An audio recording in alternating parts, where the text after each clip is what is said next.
नाज़रीन त ॿी अहम ख़बर बि अवां सां शेयर कंदारूं। लाड़काणे खां लाड़काणे जे ताल के थाणे जी हद में मोटरसाइकिल के बचाईंदे तेज़ रफ़्तार पुलिस मोबाइल कल्टी थी पई, जंहिंजे नतीजे में ASI समेत 7 पुलिस एहलकार ज़ख़्मी थी पिया आहिनि। हादसे में ज़ख़्मी थियल समूरनि एहलकारनि खे चांडका इस्पताल मुंतक़िल कयो वियो आहे। मुनवर रिंद असां सां हिकु भेरो ॿीहर लाइन ते मौजूदु आहे, तफ़सील वठंदासीं।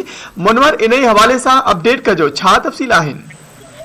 आज लाड़काणा तालुके थाणे जी हद यूसुफ शाह जीलानी रोड ते डिस्ट्रिक्ट एंड स्टेशन जानशोर जी अस्कार की पुलिस की मोबाइल है वह छुट्टी थी पई, जंहिंजे नतीजे में 7 पुलिस एहलकार ज़ख़्मी थी पिया आहिनि। मां ॿुधाईंदो वञा त जेके 7 पुलिस एहलकार ज़ख़्मी हुआ उन्हनि खे इलाइक़े वासियुनि लाड़काणे चांडका अस्पताल आंदो ऐं उते उन्हनि जो इलाज जेको आहे उहो जारी आहे।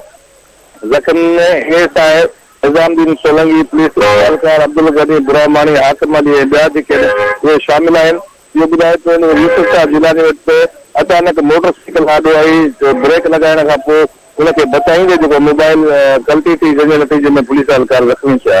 जी